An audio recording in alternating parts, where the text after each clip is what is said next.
The Bitcoin Group, the American original. For over the last 10 seconds, the sharpest Satoshis, the best Bitcoins, the hardest cryptocurrency talk. We'd like to welcome our panelists, Dan Eve, the Crypto Raptor. Hello there. Josh Shigala from the Standard.io. Evening or morning, wherever you are. Ben Ark from LN Bits. Hello. And I'm Thomas Hunt from the World Crypto Network. Moving on to issue one. Issue one, SEC delays. Once again, the SEC has delayed their decision for the spot Bitcoin ETFs, including BlackRock, Invesco, and even Valkyrie were hit by delays by the Securities and Exchange Commission. Dan, I know we talk about ETFs all the time on this show, but we just can't stop. It doesn't seem like we're getting an ETF anytime soon, does it? No, but there has been some progress, right? With Gensler reiterating that Bitcoin isn't a security, and that's, I think, is more positive than the ETF news, right? Because obviously there's lots of people that say that the ETF is going to be a big up or a big down for Bitcoin, depending on which way you look at it. I mean, in 2017 there was obviously a big dump after the ETF, the futures ETF, got approved. But with actually, I think with Gensler saying that Bitcoin isn't a security and firming that, right, that's going to open up the doors to a lot more opportunities than I think the ETF in the meantime.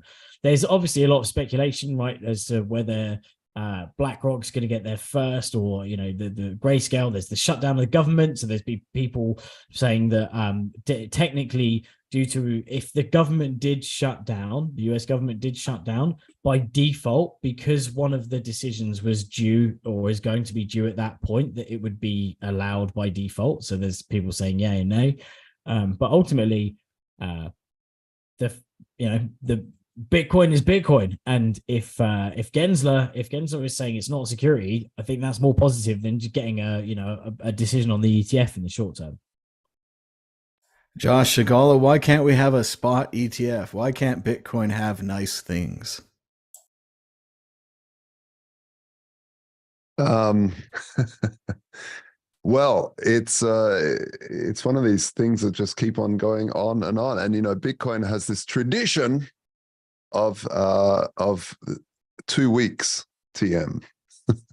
And this all started with Butterfly Labs. I'm sorry to bring this up, Dan, but Butterfly Labs, it was always 2 weeks TM. It's like, when's this thing going to be ready? 2 weeks. And eventually everything started being 2 weeks. And so I guess this NFT is 2 weeks away. That's all I got to say about it. It's an ETF, but he's got NFTs on the mind.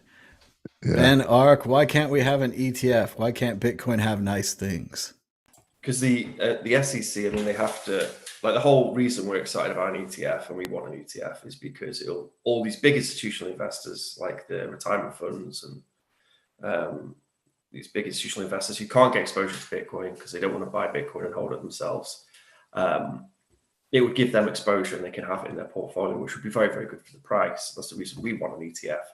But the SEC, they need to, the reason those big institutions can invest in an ETF, can invest in Bitcoin via an ETF, is because it's a safer way for them to engage with Bitcoin and get some Bitcoin exposure. The SEC just needs to make sure that that's done in a safe way. The reason they'll do it through an ETF is because it's safer. So the SEC needs to be sure that it's safer, and that currently, I suppose the SEC, for whatever reason, are dragging their feet, probably because they don't like Bitcoin, but also because, like, it is a hard thing to have if you've got like a bearer asset like gold or something to create a spot ETF. So that's why it's taking a long time. But eventually, when we do get that, it'd be very great for the price, and the price will go up. I wonder if, like, I could imagine if they actually eventually allow the ETF, and then a few months later it gets hacked, or the people holding the keys had too much security and can't now figure out how to unencrypt, or too little security and they get hacked, and then the entirety of Wall Street sue Gary Gensler for like losing their money. It could swallow, like you said, Ben, it could swallow up a massive amount of Wall Street cash. Yeah, they And don't want if to get it's exposure lost, to it. Yeah, exactly. yeah, It's got to be safe, man. Like the SEC, I mean, they're kind of doing their job, really. Like they got to make sure that security protocol is as good as it gets. And maybe with Bitcoin, maybe there isn't a protocol which an ETF could do to really, make the SEC happy. Maybe we'll never get it.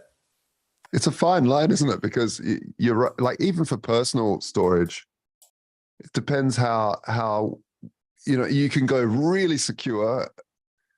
You go too little, and then you go too much, where you just can never piece the stuff together again. And yeah, it's that fine line right in between, that gap, that nice gap, and that gap's different for everybody. It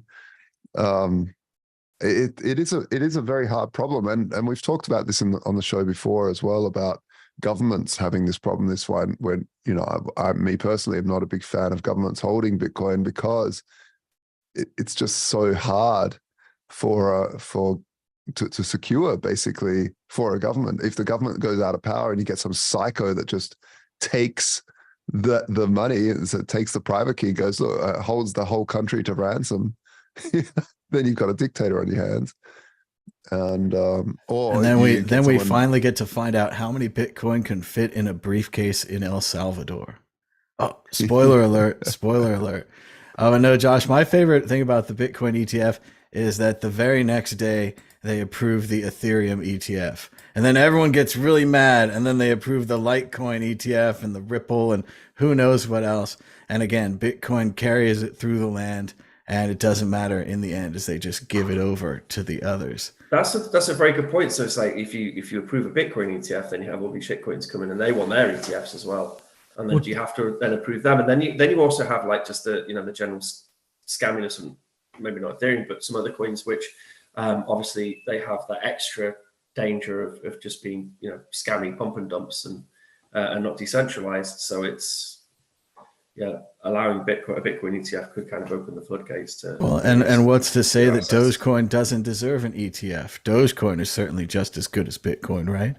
Well, didn't Valkyrie recently get a futures ETF approved? Right, that was in the last couple of days. I don't think it was for a Dogecoin though. No, not Dogecoin. It's Ethereum. It's Ethereum, right? Ethereum futures for his existing Bitcoin ETF. Yeah, there's been lots of futures. Down. Futures things have been approved, but not a spot ETF yet. We're still waiting for the spots. It's like it's like trying to hold on to a slippery bar of soap. Like, so these institutions, they don't want to hold on to that slippery bar of soap because they'll drop it and they'll mess it up. So they want an ETF to hold on to that bar of soap for them. But then the SEC needs to make sure that the ETF, they have like strong enough hands to hold on to that slippery bar of soap. With a chastity. For those that don't know, banks get hacked all the time, the time. Yeah. It's just you'll never hear about it because they cover it up. They don't want people to think they're insecure. But imagine if it was Bitcoin, right? A bank can just claw it back by basically reissuing and then following the serial numbers, because all fiat is pretty non-fungible actually, because of the serialization. And if it was Bitcoin, they're screwed. They lost the money. So yeah. But one thing I was thinking is that with banks and any other like PayPal, any other software company where they're deciding on software decisions, it's always done behind closed doors, right? It's always done in a meeting room where they're making these decisions. They're having these arguments over which way to go. Whereas Bitcoin is open source, so you see those arguments air in public, and to the general public, they think that they can't decide on what to do because of this, that, and the other, and they think that there's some hoo-ha going on that's really a lot more blown out than it actually is. It's just some decision making that's reaching general consensus. But you don't see that process when it happens in Amazon or HSBC or any of these banks where they're deciding on the route to go and why they should implement software and why they shouldn't. You're seeing it open source, airing the laundry, and which is much more beneficial because there's more opinions that are giving their opinion about it. And it's the seems like it's messy, but it's not. it's a free and open source sausage being made in public. Like you see all the crap going into it. You end up with a beautiful sausage, tastes delicious, but you see all the brains and guts and stuff which go into the sausage. The sausage. Well, yeah, and you don't want unaired laundry. Like it starts getting all muffly and disgusting, the smell, you know? Yeah. Yeah. All right, now that we've exhausted many the laundry analogies, and the so soap many analogies, analogies. yes, we need all of those. Excitement sausages. So, Dan, will the price of Bitcoin be higher or lower this time next week? Hey. Josh Shigala, higher or lower? I'm looking at a definite high. The triangles and the squares and the circles, they're heading up. Ben Ark, it's trending towards higher. Which way are you going to go? Well, we had a 2 before a 9, and then we had an 8 before a 6. So we've got a 5 coming up, which means that it's definitely going to go up. Oh, he's got all the magical numbers, but we've got the magic 8 ball. Will the price of Bitcoin be higher this time next week? Here we go. Let's go. Let's do this. Without a doubt, the Oh. price will be higher. The ball has spoken. Moving on to issue 2. The U.S. government shutdown could boost the Bitcoin price, crypto bulls say. Where's the coin heading to? Josh Shigala, it's kind of counterintuitive here, but if the United States House of Representatives, run by the Republicans, cannot come to an agreement to keep the government open, this disastrous event will shut down all the national parks, all kinds of services, which we'll end up paying for anyway. Like many other natural disasters, could actually be good for Bitcoin. Josh, what do you think about that? The US government is far too big. That's what I think about that. Like, why? What? You know, I mean, they've shut them down before. They've shut down the government before. But, you know, asking an anarcho-capitalist what he thinks of the government shutdown, I don't know. It happened before and nothing happened. It happened in Spain for like a year and nothing happened. It just, the country kept on going. So I don't think it'll matter. But for Bitcoin, it doesn't matter what happens to politics. It doesn't care what happens to politicians. In fact, politics wasn't even a big thing back in the day.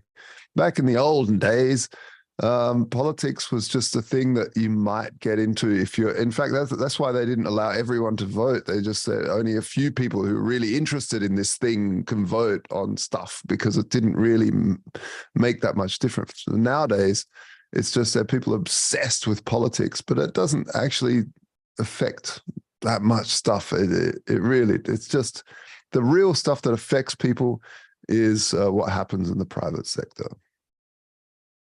It could be, if the price of stocks go down, that the price of Bitcoin could go up as people are running away from stocks, looking for a safe place to put their investments. Ben Ark, what do you think? Is the government shutdown good for Bitcoin? I think that any instability, people look for stable anchors, which they could like anchor their wealth to, whatever. And Bitcoin is that. But I mean, yeah, like Josh said, it's amazing how little impact you actually have in developed countries when you have a government shutdown. I mean, I remember once when I was working, and at one point I had 3 bosses, and there was this period where like one of them was off sick, and one of them went off on some sabbatical thing, and another one went off with some. Anyway, basically, we didn't have a boss.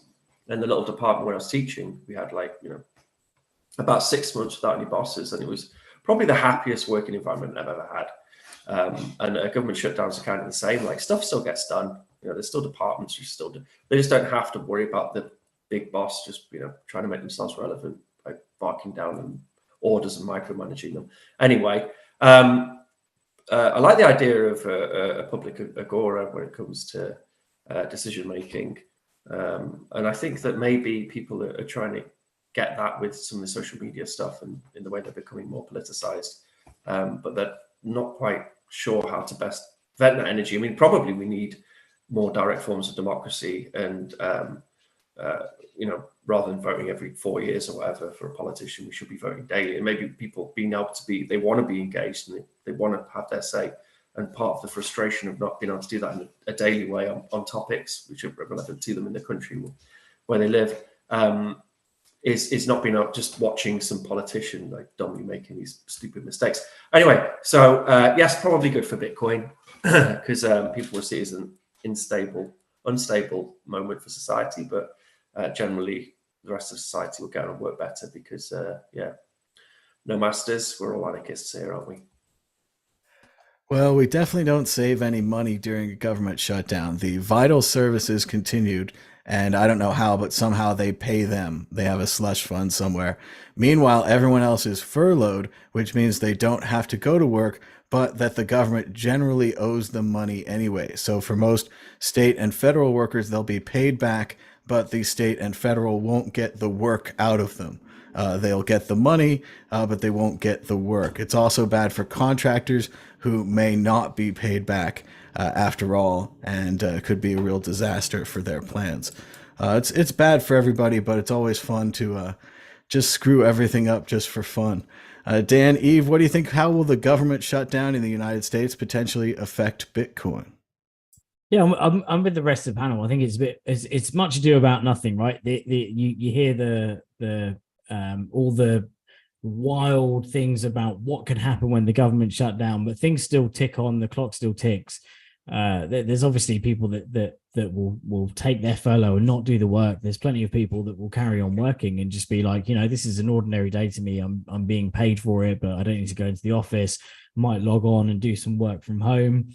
But it does seem like it's more of a dramatic thing about the whether it's Republicans in or the Democrats in. It's always a case of they're shutting down the government, right? It's always like, I remember it was when Obama was in 2012 or something like that, when when over New Year's Eve the government was going to be shut down. Everyone was like, everything's going to end. It's like the new millennium bug, but it still continued, right? Everyone's still marched. Well, for the record, it has only been Republicans that have shut down the government, not Democrats. So. Oh, no, I'm not saying the Democrats shut it down. I'm saying it was because of Republicans that it got shut down, right? They were the ones that it was when Obama was in, but it was the Republicans that didn't allow it to carry on. But regardless, it does happen, it does happen and things carry on. I think what's going to be good for Bitcoin is when they start handing out those welfare checks again, and everyone cashes them in, and we see that spike in Bitcoin payments, right? When they did the 2020 welfare payments with the COVID stuff, and Bitcoin started pumping because everyone was using their welfare money or their kind of not dole money, but their welfare checks to buy Bitcoin, and we saw a huge spike. But yeah, it's much ado about nothing. I think it's going to go up, it's going to go down. Whether it has an impact on Bitcoin's price, obviously on the mining side, mining's a lot more focused on or concentrated in the US now, but the mining's going to continue, so the government shutdown doesn't affect that. I do think it's exciting when we're talking about Bitcoin and we're talking about Bitcoin and the stock market, or Bitcoin and the US government, because they're equal in size. So I think that's exciting to see that we've come to that point. Hey, check out worldcryptonetwork.com. We've got 3,148 videos, including a lot of new shorts that you can check out at worldcryptonetwork.com or on YouTube, worldcryptonetwork.com. Moving on to issue 3, Minecraft no longer has Bitcoin payments. Yes, there was a Satoshi server, and they were giving out Satoshis to anyone who wanted to play Minecraft. But the fun is over. Microsoft, the new overlord of Minecraft, having replaced Notch and his company Mohang Games, is now the new boss, and the new boss says, no Bitcoin in Minecraft. Ben Ark, what do you think about the stunning reversal by Microsoft and the end of Bitcoin Minecraft? Yeah, I mean, they were running a server where you could earn sats for playing Minecraft or whatever. I think the fear is when you have like game items which you can sell for real world money, or you have a way of earning real world money by playing the game. The fear is that you'll end up with sweatshops in some backward country where people are farming Bitcoin, which has happened in the past with a bunch of games, not for Bitcoin, but when you could easily sell things on like a free market of game items or whatever. That's the fear, and I can understand where that comes from. It's a shame that like they've just cut off that line of innovation, because obviously micropayments well, computer games and digitally native currencies like Bitcoin should go hand in hand. And I think like much of the worries about any technology being used for wrongdoing, often it's like a very small percentile, and the rest of people are just using it for interesting, weird, and wonderful use cases. I saw that Zebedee were involved in helping build the architecture out which the server used. Zebedee are a great company, and they work on Bitcoin Lightning payments and bringing them into games. And they do a lot of outreach work as well. They go to a lot of gaming industry conferences, and they push Bitcoin to developers. And they've got a good kind of approach to it, that rather than trying to kind of like build a game around Bitcoin, like they're trying to sort of help implement Bitcoin into a lot of legacy games. The game I want to see with Bitcoin is Quake. There's a great Quake engine called Quake.js, and I actually started a project a while back called Quake LN, where you could pay to play, and then whoever wins just gets all the stats. And it was cool. Like that's the sort of stuff you want. And I guess with the problem is, like you say, like with Microsoft taking over from Mojang for Minecraft, which means the development. I mean, Minecraft in general, the permissionless development environment of Minecraft has just been getting worse over time, because obviously they wanted to take control and make money. There are some free and open source alternatives, but it's probably just the wrong platform. Like for this bleeding edge, well, not bleeding edge, but for this digitally native currency, we're used to permissionless development environments, and that's probably what we should also have for whatever game in which we implement Bitcoin payments. But yeah, I hope so. Hopefully they'll be able to, I don't know, spin up like a speakeasy server which people can use for Minecraft. And maybe that's not even possible, I don't know. Or maybe they can switch and offer a similar service for just a different game and pick something maybe a little bit more free and open source. Free and open source is obviously the way to go for everything, and we'll eventually win all these. But yeah, they just maybe picked the wrong platform. Well, I agree, Ben. I think ID Software is the perfect example there. John Carmack was very serious about open sourcing all of ID Software, Quake, Wolf 3D, Doom, all of these games, and letting people create level editors and neat, unique, and new things you could do with the game. Sadly, Minecraft used to be the same way. I think it's very sad that Microsoft feels they have to do this, like you're saying, probably to protect the children. But once again, it feels like it's cutting Minecraft, which for all of its blockiness is actually a pretty innovative game. It's cutting them off from innovation. Dan, Eve, what do you think about no more Bitcoin in Minecraft? Well, it's sad. Bitcoin is like the internet currency, right? And so pulling it out of a game that's so interweaved with the internet, and it's such a huge online game, it's just a bad thing. And we should be seeing more integration with Bitcoin, but because of the fact that people are trying to hold on to profits, Microsoft, as Ben said, trying to gain control. They want to be able to control what people can make money off of in their own platform. And rather making it more free and more open source, they're making it more closed, more directed by where they want the money to go, where they want the money to flow. I do think the point about sweatshops is a valid point. I remember reading like back in the day about even like, was it Second Life, where you could build up credits and people would be like farming these credits and then being able to sell them on, and there was someone whipping them in the background of make more credits, or like do more things. That's obviously pretty bad, but the idea about using Bitcoin as a payment source, payment service, to be able to trade assets within the game, that's the whole it's the whole point of the internet, is being able to openly and freely transact information, and money is a kind of another source of information. So it's just sad that Microsoft have gone that way. Whereas like, GitHub, they bought over GitHub, right? And it seemed like they were going to be going a bit more crazy over the control of GitHub, but they haven't been too bad with that. So it's sad to see them do that with Minecraft, which was such a huge game.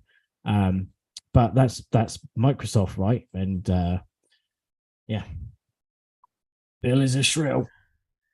It does seem a lot like the early internet, where everything bad could be done with the early internet, but also everything good can be done with the early internet. So it's very hard. for people to separate those two.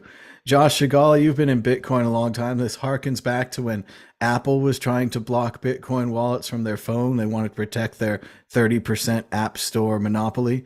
What do you think about Microsoft blocking Bitcoin from Minecraft? Well, all of these poor 8-year-olds buying drugs and weapons in Minecraft are going to have to buy drugs and weapons in the real world now. You know, it's a shocker. But actually, you know, the thing is, Microsoft is so heavily invested in AI. And the thing is that these agents, these AI agents, they cannot get bank accounts. What are they going to use to transact in? Well, they're going to use Bitcoin. They're going to use cryptocurrencies. So I think Bitcoin within Minecraft is really important, because when you work for something and you want to trade it, you're actually understanding that there's real value there as a kid, and if you remove that, and then you do this work and you've got this thing that's valuable, but it's not valuable anymore because the platforms remove that. I don't know. I think there's lessons there for kids to learn about how to trade, how to barter, how to haggle. I think it's unfortunate, yeah. But like Ben said, you can, Minecraft servers, as I know it, I'm not 100% versed in Minecraft, but I'm pretty sure it's something that you can run a server on, and maybe it's banned on like Minecraft.com or something, but I'm pretty sure you can run Minecraft servers and then stick it in there. I remember someone made a whole casino in Minecraft, a huge like slot machine that you could pull and all this sort of stuff. So maybe that Microsoft was pushed through one of these agencies that protect the gambling industry from any competition. It could be regulators, I should say. I shouldn't say that. Friendly regulators. But yes, moving on to the exit question, Minecraft memories. Do you have any unique memories about Minecraft or anything that you really like about the game? Let's go to Ben Ark first. Not really Minecraft. I mean, I used to play it with my son, because I was like a young father when Minecraft came out, so I didn't really have any time on my hands. But yeah, we still have a lot of fun on it. It's great how it sort of straddles the generations. Like people play on it, not kids. Everyone play. There's a whole bunch of people still play on it now, and it's been going for a couple of decades. But I have got a very fond memory of when I was at a Bitcoin conference, and I bumped into Chris Moss, who's one of the co-founders of Zebedee, who helped, like I said, build the architecture for this Minecraft server initiative. It's a really good company. It does lots of really good work when it comes to adding Bitcoin payments into computer games. And I mentioned something that we chatted about on the show. It was like the Saturday when I bumped into him, and we'd done the show on the Friday. And then Chris was like, "Oh yeah, I saw that on WCN." And I was like, "Oh, you watched the show?" And he was like, "Yeah, I watched the show." So Chris, if you're out there, hello. But it was like another example of like we don't have, sometimes when it comes to our views, we don't have like huge views, but the quality of some of the people we've got watching this show is amazing. So props to everybody who watches the show. It's a company decision when you build something great, and it's a platform people want to engage with, and then they want to contribute back to it. They start building products, services, projects on top of it, on top of your product. And then you have this decision: do we go more closed or do we become more open? And the greatest and most successful companies, they encourage openness and they encourage development. Even like a company like Lego, as someone starts manufacturing like little guns for Lego figures, and they have like a no gun policy. And then they're like, wait, do we go and sue these people, or do we let the platform be open and anyone can develop and sell, little Lego things which interact with our little Lego guys? And then they're like, okay, we're going to keep it open. So that's one example. But again, like with Minecraft, like Josh was saying, if they went for more of an open, permissionless development environment, then all these people who love the system and they want to contribute back to it, they would build all these amazing and incredible experiences. So it's always the answer. If you have a big company and a very successful project, is to not put it in a walled garden, like make it nice and open and invite everybody in to develop. Unfortunately, I think Microsoft's just following the Twitter and the Ethereum example, where you offer one thing then change it in the end. Minecraft was very open and free. Twitter had an API. Ethereum was proof of stake, or it was proof of work, sorry. Then you spread it out there, get it installed on everyone's computer, and then you change your mind, make it proof of work, take away the Twitter API, and then make it so you can't play Bitcoin in Minecraft. It's a pretty obvious bait and switch now. Facebook, many of the other large internet companies seem to be going this way. Dan, Eve, do you have any Minecraft memories? Anything you enjoy about playing the game? I've genuinely never played it, but like every now I dipped the other day, so I downloaded. So I like old strategy games like Red Alert, Command and Conquer, Transport Tycoon. I got there's Open TTD, Open Transport Tycoon is still going, and so I was having a little play on that the other day. Theme Hospital. I wish they did a theme park, right? That would be amazing. Or like the if they revamped free theme park. I've seen the iPad version or something, and like it will cost you £500 to be able to buy all the individual bits, right? That's really bad. And this is another example where they could go open source like Transport Tycoon did. They let them go. I think it's Chris Sawyer that did I think it was Chris Sawyer, Transport Tycoon. Anyway, it's all open source now, right? So you can create the game. And whereas obviously like Theme Park was owned by EA or Bullfrog, and then it went to EA, and EA aren't obviously going to give the rights up. So it's one of these sad things. Like it's a 20-year-old, 30-year-old game. I want to go back and just like have a little play, right? But you've got to buy it, the original off of EA Games. They haven't revamped it at all. You've still got to buy it for £10, which was probably the same worth value now than back then it was worth in terms of inflation. So it's really sad. But I've had lots of friends that play Minecraft, and they absolutely love it. I haven't got into it yet, but it sounds like a fun game. But it just seems like another overreach of control, right? Take everyone's fun and just shrink it down so that you can't do all these individual things that you can do. And then there it is. Didn't Apple as well? But they're going back on Microsoft. They tried to sell Apple Bing at one point, but probably didn't buy it just because of the name, because the name's really crap, right? Bing, as I don't know if they ever tried to sell Apple Bing. That would be interesting. Yeah, I can't believe I'm with the only 4 people on the internet who don't play Minecraft. I've been playing Minecraft since the beta. I like all the simplicity parts of it. Like if you dig straight down too much, you get stuck forever, and that's it. Your game's over.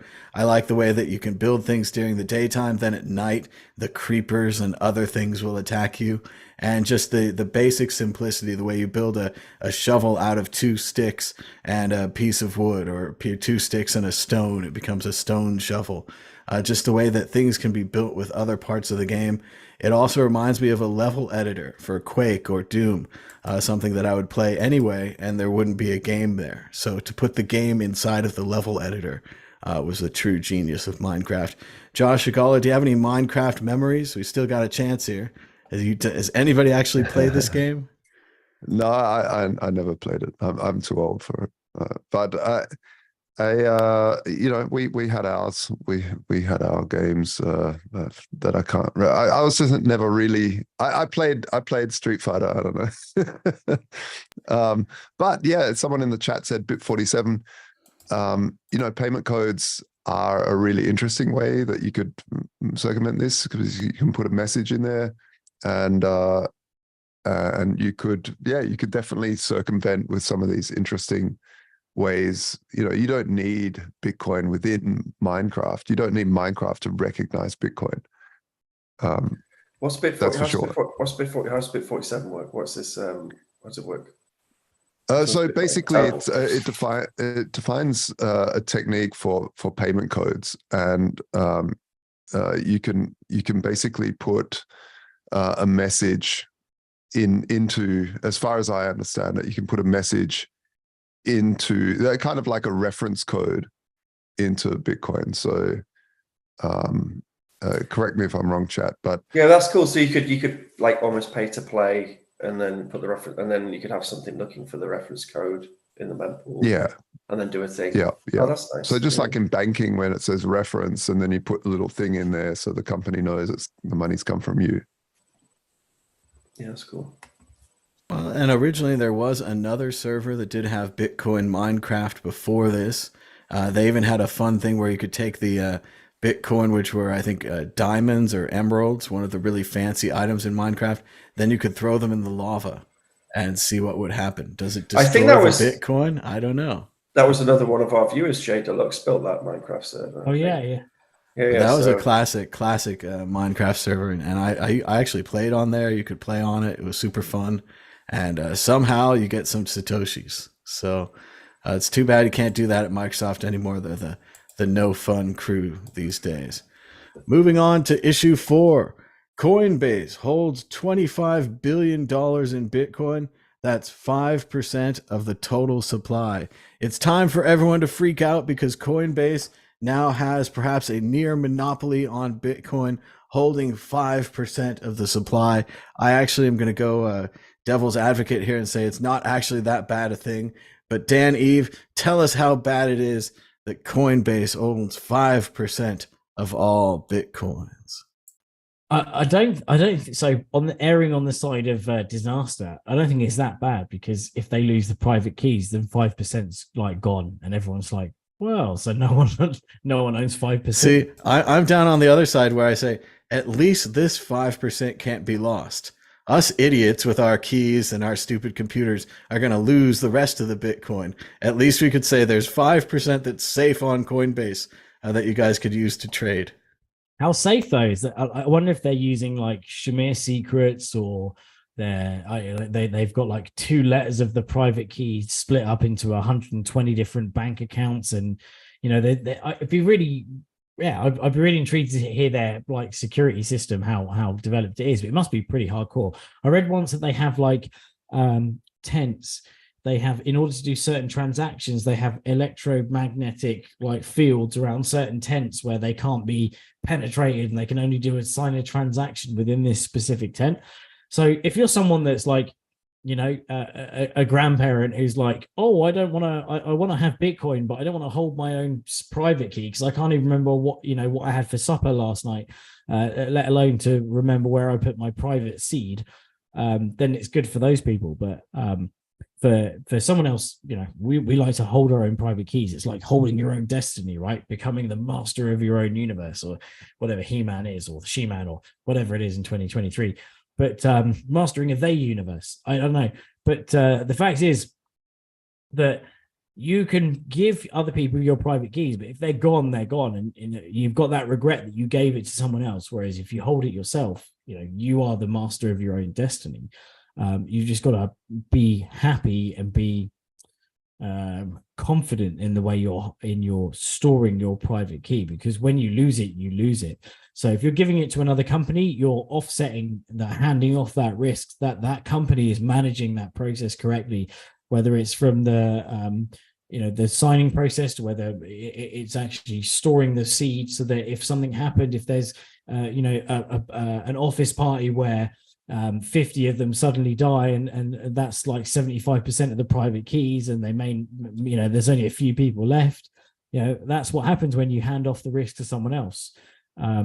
But I think it's kind of a good thing, actually, that they're actually holding it, because it means if something does happen and the supply's gone, now number one, it's going to be off the market, or it will be dumped. But there's no way you can just sell $25 billion of Bitcoin in one particular exchange. There's going to be a lot of money to have to get rid of. And you've seen how hard it was for, say, the guys that stole from Bitfinex, the rapper and her boyfriend, how they stole the money and how difficult it was for them to actually sell it. And the other guy who also stole from Silk Road, right, and got caught with the Bitcoin stored in some sort of safety deposit box under his floorboards. It's really hard to get rid of that. Dan, all you have to do is sell $25 billion worth of PS5s.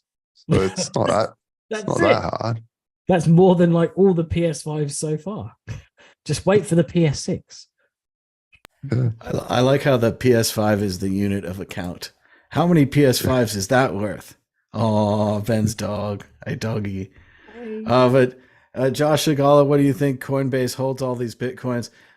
Naturally, I don't worry about it. I remember when they bought, I forget the name, but it was Wences Cesaris's company, and they had a whole vault system, like a physical underground Swiss vault with guards and Faraday cages. And I imagine that's where the Bitcoin is. It's all safe and secure.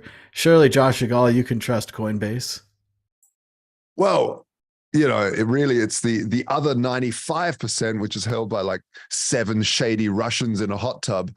Like, so it's really, it's really important to think about the 95% that's out there in this case. But actually, most of the Bitcoin's been lost.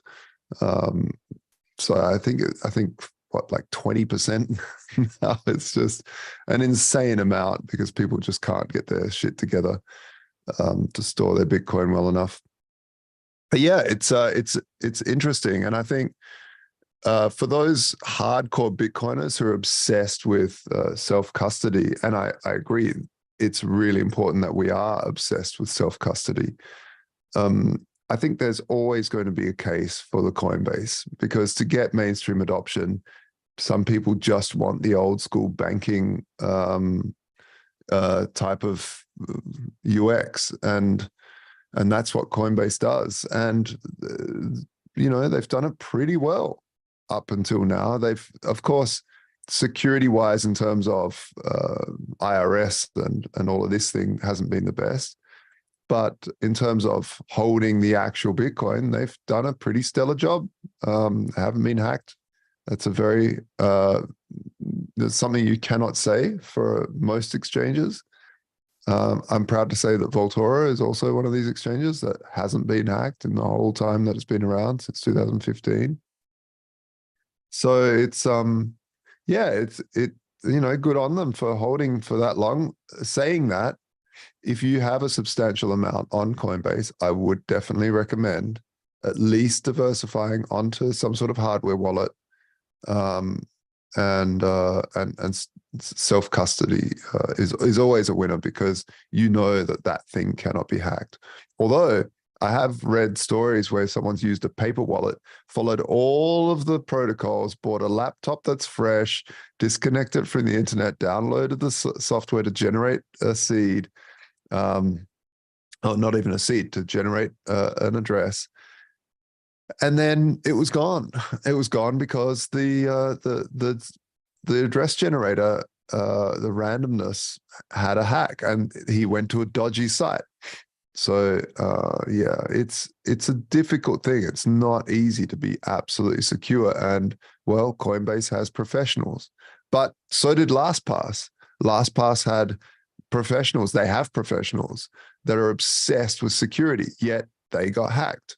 And so it's difficult, right? It's one of these fine lines. Again, where do you go? Do you go super easy to use and get hacked, or potentially lose security there, or do you go too secure and screw it up? Well, and it's really sad, Josh, for someone to have all the skills and the knowledge to get an air-gapped laptop and to maybe use Tails Linux and all these various important steps, but then to have a lack of trust in one of the tools at the beginning, the JavaScript wallet generator. And so, Ben, Josh actually has me thinking now maybe more than 5% should be in Coinbase. Maybe we'd be safer with 10 or 20 or 30% of all Bitcoin in this wonderful, trustworthy company. Ben Ark, what do you think about Coinbase holding so much Bitcoin? I mean, I think for most people, a good hardware wallet like Trezor's the best, and that was the best advice anyone gave me, was just use Trezor. And I think it's the best hardware wallet there has been. And their entropy is good. It uses RNG, has hardware RNG as well. Hasn't got a secure element, but just make sure you haven't got like a corrupt maid. And I would assume that Coinbase probably has been hacked. Like, they've still got 25 billion worth of Bitcoin on their books. So I mean, like, it's going to be enough for any daily bank run on Coinbase. But I think we can assume that like HSBC has been hacked and like Deutsche Bank has been hacked.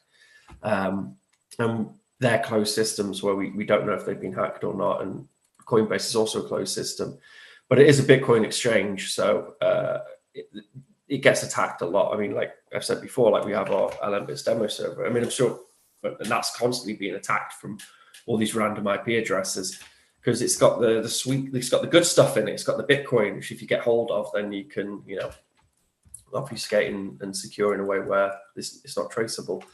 And I'm sure Josh has experienced this with Vaultoro, that it gets a lot of traffic, which is people just trying to find vulnerabilities in the system. So it's amazing when you get exchanges, which, you know, I think I trust Vaultoro hasn't been hacked. I'm not sure I trust Coinbase hasn't been hacked, to be fair. But it is good that they're building these security protocols, which maybe the SEC, if there is an ETF, they'll say, well, you know, they'll use someone like Coinbase as an example and say, okay, what's the security protocol? I would like to see more of these exchanges releasing information on how they secure their Bitcoin. Like, I guess that there is, but that also creates a vulnerability in itself, that like you're giving the blueprint to the hackers. But I would like for more of that stuff to be shared. But if you have enough like cold storage wallets and then you have enough, you know, hot wallets, which you're paying back to the cold storage wallets, and that transport layer is secure, then I was speaking to a couple of Kraken people about this recently on their security stuff, and it was pretty cool. I like the thing they built to secure the Bitcoin. Yeah, I mean, ultimately, I suppose if they lose the keys, then everyone's richer, so that's good. And then if a hacker steals the money, then they're not going to dump on the market because that'll decrease the value of the thing which they've stolen. So they'll probably sell it for a while.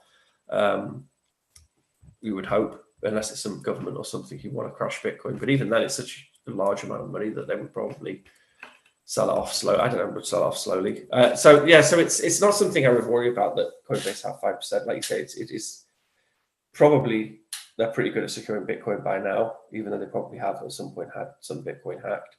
But yeah, for everyone out there, like the easiest way of securing Bitcoin is use a Trezor, and don't mind trying. It's like what Josh said before about on that spectrum of security, you go too far the other way, and you create vulnerabilities just by having an overly complex system. Before with the Magic 8 Ball, I was thinking we should probably have RNG. RNG hardware 8 ball. I was thinking we should. We need a verified 8 ball. We need a better random 8 ball that's securely like, random. Truly random. Like, and there's actually like, I won't go into it, but there's entire. Have you ever heard of Randonaughty? It's amazing. There's a Telegram group. It's one of my favorite Telegram groups. The shit they talk about. Basically, it's people using RNG randomness to get GPS coordinates, and then they go to the random GPS coordinate. And these people are very eccentric, and they think that they're breaking out the simulation by using RNG. It's so fun. But anyway, the Magic 8 Ball, I think that we could sell that as a product to the Randonaut people because they really dig the entropy. But anyway, that's a side note. I think they would like a more random one. There have been some interesting hacks here in Las Vegas recently, Ben. The Caesars Corporation was allegedly hacked, but we don't know because they also allegedly paid the hackers. There's a new law in the United States where they have to put that on the books eventually, so we will know if Caesars paid them.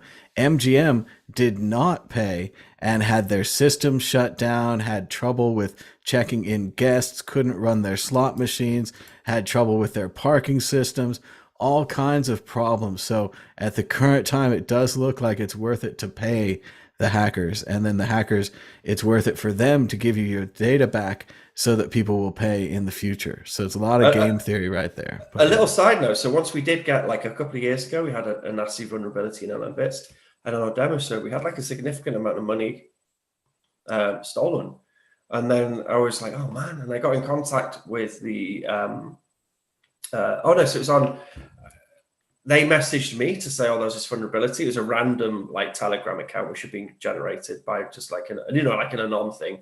And then I spoke to the person. I was like, oh man, you sold so much money and it's really sad. Like, can I have some of it back? And he was like, yeah, I'll give you pretty much all of it back. He gave me like 9/10 of the money back, and then he kept 1/10 as a bounty. And then also told us how to patch the hole. Never heard from him again. It's a complete anon Telegram account, and it just gave me faith in humanity, faith in Bitcoiners. I think like, it's a free and open source project, so they want to contribute back. But It was just cool. Like this person could have just kept all the money and just told us the vulnerability, and that would have been good enough. But they didn't. They gave back. So if that person's watching, thank you very much. That's good. They see the value in the project, so they don't want to kill it. They just want to make it better. That's what's good about it. They're going on the entropy thing. Was it? I read recently about lava lamps, right? So some guys generating private seeds from lava lamps. Maybe old school, yeah. So like, yeah, lava lamps are one of the true generators of randomness. There's a lot of cryptographic projects where they use that to create the seed, like a wall full of lava lamps to generate this randomness.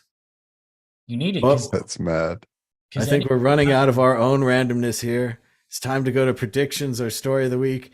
Dan, Eve, you can start us off with a prediction or a story of the week, probably about lava lamps. Oh no, I'm gonna go for some really sad story. Right, so get your violins out. This is really bad. So I was driving along. I'm going to try and keep it short because it's very sad, and don't be upset because I was.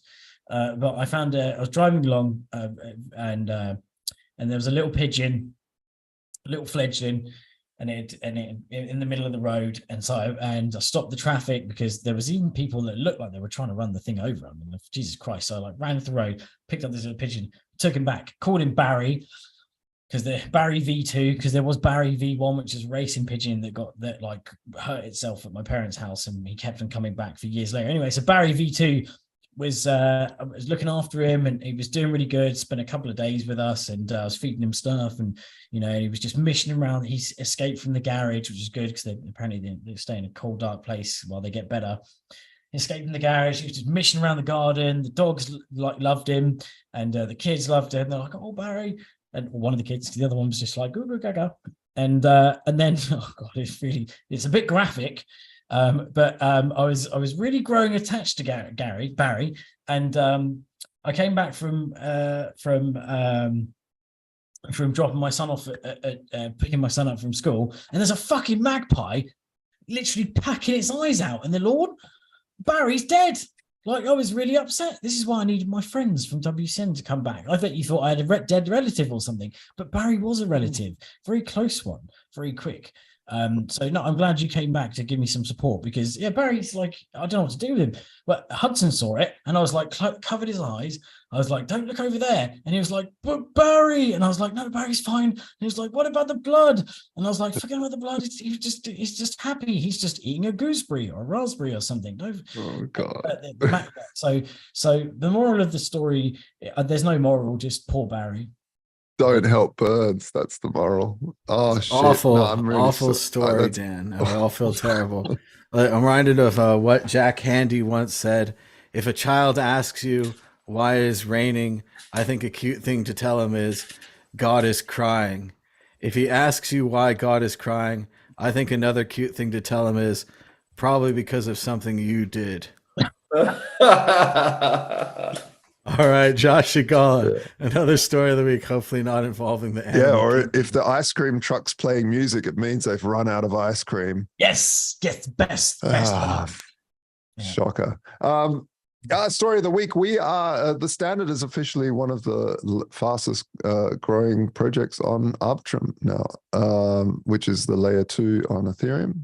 And so I'm really, really proud of everybody and the team and working on this. And again, it's fully free and open source. And I'm just super stoked. So it's been a long road, but it's getting there. Yeah. Well, awesome, Josh. Congratulations to Josh and the team at the Standard for getting it launched and getting it out there. And that's great that people are using it. You're getting some traction on it. Yeah, yeah. Oh, and I've got another story of the week, just quickly.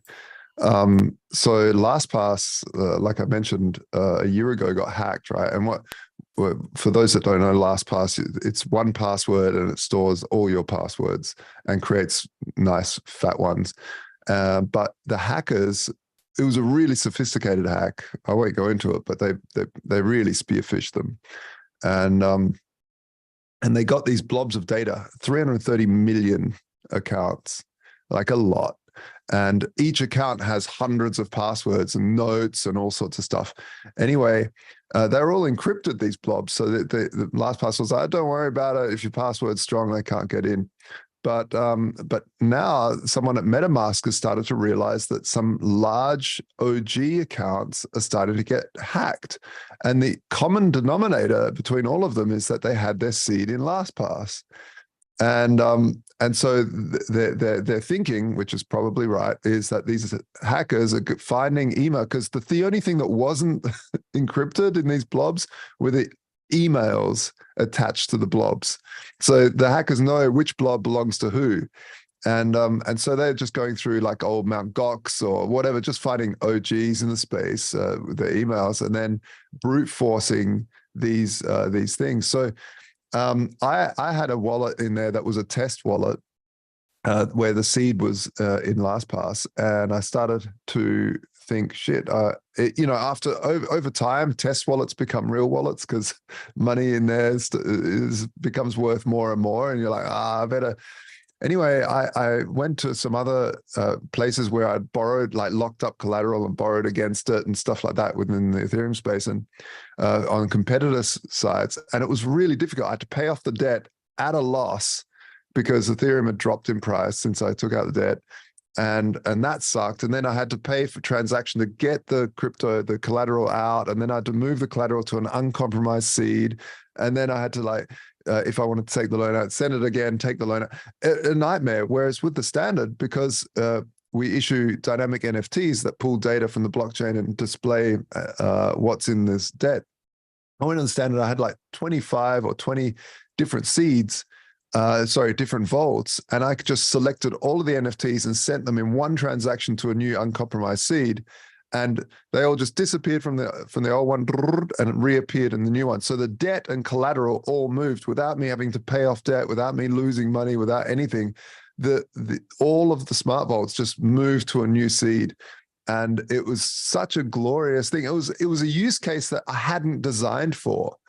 It was like, I just wanted this ability to sell debt or transfer debt and collateral, and yeah, so this use case was a real sort of a great story of, hey, you build something cool, and then use cases start appearing for why this should happen. So yeah, a really, really interesting use case, and yeah, that's the story. Well, I just can't believe people are still storing their seeds inside of 1Password or LastPass or any of these systems. I remember a long time ago, someone thought they were really clever and started storing their seeds in Evernote.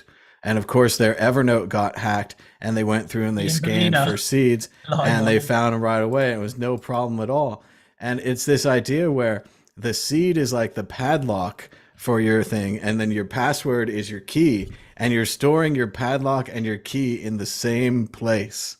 It's just so obviously dangerous, and I hope that no one listening has stored their seeds. It's one thing to store a password in a password manager, but if you put both halves of the key, essentially both of them in there, it could be a real disaster. And it's sad to see those OGs lose their money that way. Ben, Ark, do you have a prediction or a story of the week? Go ahead. Prediction. So story of the week is, well, you got next week I'll be at Bitcoin Plus in Berlin, and that's an exciting conference because that's all on Nix and having using Nix Bitcoin. Finally, people are starting to pay attention to Nix Bitcoin. It's probably the most important Bitcoin project, I think, because you have you can build a reproducible Bitcoin node when you're installing software and hardware. Depending on the hardware you're installing on, the software acts differently, and that sucks. So Nix gets around that. Anyway, I'm looking forward to that. That's in Berlin next weekend. Hopefully I can do the show live from there. I'm really psyched to hear that the standard.io has launched, and that people are recognizing it for how incredibly useful it is. Just Josh is a very hardworking guy, and he's been working on this thing for years. I mean, it feels like years. It must be years.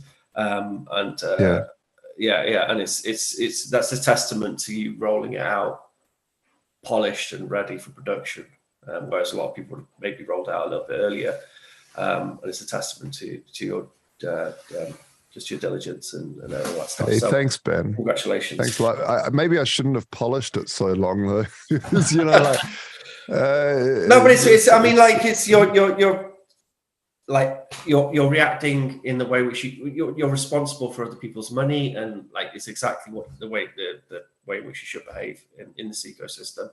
And it's hugely beneficial. I remember I read a Reddit post, and somebody was really struggling because they were buying this house and they had to let go of like 90% of the Bitcoin holdings or something, or 8% of the Bitcoin holdings to buy this house. And then, but it was like this or that. It was like, okay, I got to buy the house or I keep the Bitcoin. Which do I do? I'll have a better life if I buy the house. And whereas you offer them this third option, which is like, you don't have to just sell the Bitcoin to buy the house. There's other things you can do. So that I think as a third option, it's such a great thing to offer people. And especially with capital gains tax when you sell, because it's not only 95%. Now, if he goes and buys that house, or they, it would then they'd buy the house 95%, and then they don't have enough to cover capital gains tax, so they might have to sell the house or take out a lien against it to pay for the taxes. Like, this is a nightmare. Why not borrow against it? And instead of using a centralized service like BlockFi, this is the problem. I just, to conquer 332, I would have built on Bitcoin, but it just hasn't got the op returns that I need to build this thing. So, but what would you rather? Something that's slightly less centralized, like Ethereum, slightly less decentralized, like Ethereum, because that's a scale, or you want to use with pure Bitcoin and then only use Bitcoin exchanges that are fully centralized, totally corruptible, nonsense, BlockFi, Celsius, all these sorts of things that are centralized, we have to trust, because, I really feel like us Bitcoiners, we have to go, okay, there's technology and there's a scale of decentralization. And while there are many, many scams in the Ethereum space, there's many, many scams in Bitcoin too. And there's many, many scams in centralized authorities. Like, the Ethereum space has got so. This is why I sided on on the drive chain debate while I was siding with Paul Stoss. Is because I want to see that innovation on Bitcoin. I want to see people being able to build those sorts of things on Bitcoin. Because then, with Ethereum, there's this worry that you're building castles on sand. But I think now Ethereum's got to the point where it's kind of proved itself to be. Yeah, I mean, I wouldn't personally worry about using the standard IO on Ethereum. I would prefer for it to be on Bitcoin, but like you say, we're just not there yet, and hopefully we'll get there. But it is quite depressing, the whole drive chain fiasco. Well, maybe now that layer twos are starting to become more variant in Bitcoin, maybe someone will build a layer two on Bitcoin in a new way, where you are truly using Bitcoin, but you can have a larger surface to actually create. Well, I mean, so on drive chains, like they've released the entire, like Ethereum, like the most up-to-date version of Ethereum as a drive chain, as one of the drive chains, and that uses Bitcoin. So you just replace Ethereum for Bitcoin more or less natively. I mean, obviously I won't get into that drive chain debate, but it really would be nice if we had like a development environment which like welcomes all this incredible, interesting like DeFi projects like Standard IO. But whatever, like Ethereum works well for now, but it would be cool to eventually get on Bitcoin. But it would be cool. And some people say, "Oh, why don't you just use RSK or Stacks?" But then you are using another chain. It's not Bitcoin. It's RSK, anchoring to Bitcoin every so often. Yeah, but yeah. Well, you could have all that thing, and you could have that development environment, but then it wouldn't be Bitcoin. There's something about Bitcoin where people like to protect it at a higher level. They wouldn't let Vitalik build Ethereum on top of Bitcoin. And ever since then, the die has been cast. People want their Bitcoin to be more secure. The whole point of drive chains is that you would have, the issue is that you may skew a minor incentive, right? But the whole point of drive chains is that normal Bitcoin is using Bitcoin however they want to use it, like just continues. But you could then have these side chains which were blind merge mined, which you could then do like Monero, Ethereum. You could just do all the functionality which people clearly want in the world. You could then do them on Bitcoin, and then have it like looping in and out, but whatever. We'll get there eventually. There'll be some sort of, maybe it's not drive chains, maybe it's some other thing. We'll get there eventually where like these amazing projects like the Standard IO can find a home on Bitcoin. So Ben, Yeah, and I think, sorry. I was just going to say, from a technical perspective, then, does the implementation of drive chains, does it hinder Bitcoin security? What's the impact? Not at all. I actually think it makes Bitcoin security better because miners get paid for merge mining, blind merge mining these other chains, which means that I mean, there's no example of a blockchain being secured by fees only. And if you get rid of the mining reward, like we're assuming that fees only will pay for the miners to keep Bitcoin secure, but basically there's more money available to miners. There's more miners who are going to come on board to mine Bitcoin and secure Bitcoin. The fear is that it skewers mining incentives because they could act in a way which is favorable to a drive chain, which isn't favorable to on-chain. But I think that it's very unlikely, and a lot of those concerns are based on the fact that Bitcoin mining isn't decentralized enough. So we need a lot more work on, particularly with the pools, like people being able to easily, exactly, switch hash power, and make it really easy for that to happen. So if they're not happy, if a miner becomes like, or if they become corrupt and if they try and take, because basically like with Bitcoin, you have to 51% attack, whereas with the drive chain, it's like you can 25% attack the drive chain. So it's really important that mining is more decentralized, but I think that's like a Bitcoin issue really. But I actually think the concept of powering all these side chains using the same mining security model is a sound concept. It's just those sorts of creases will get ironed out, yeah, it's cool, and it's cool. It's great that the Standard IO is fantastic, and I'm just kind of jealous. I kind of want that shit on. I want it on Bitcoin natively, and as does Josh. So do I. I really want it on Bitcoin. Yeah, I really do. And you know, thinking about a lot about it, I thought a lot about how to deploy it on Bitcoin, and it was just impossible. And so the thing is that even if Bitcoin did implement this, the problem is it's doing it so late. The problem is that a lot of Bitcoin maximalists, they don't want Bitcoin to change, and that's fair enough. I get it, because Bitcoin does what it does, and you don't want to broaden that attack surface. Bitcoin does what it does, and it's great. So drive chains is a great opportunity, absolutely, and we can do it on there. The problem with that then is liquidity. Liquidity is really, really tricky, because the liquidity and network effect is really what drives the ability to have an ecosystem. So what would drive, why would someone use a Bitcoin DeFi over Ethereum DeFi is when Ethereum, or if Ethereum got compromised at its core. Then they would realize, wow, mining proof of work is better. I'm going to go over there and use it over there, because we've seen now the proof of stake doesn't work. So really it's a proof of stake versus proof of work thing now.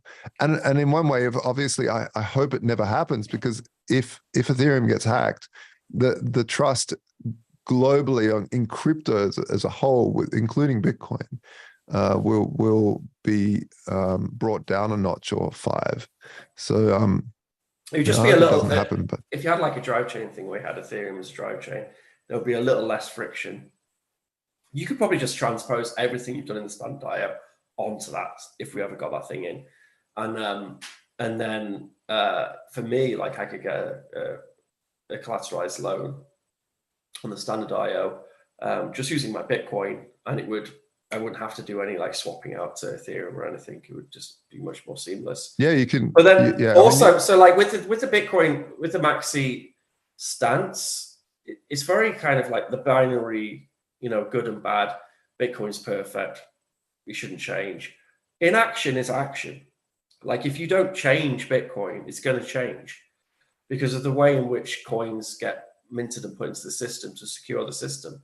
So by doing nothing, like Bitcoin will change. and its security model will change, and everything else will change around it. Like,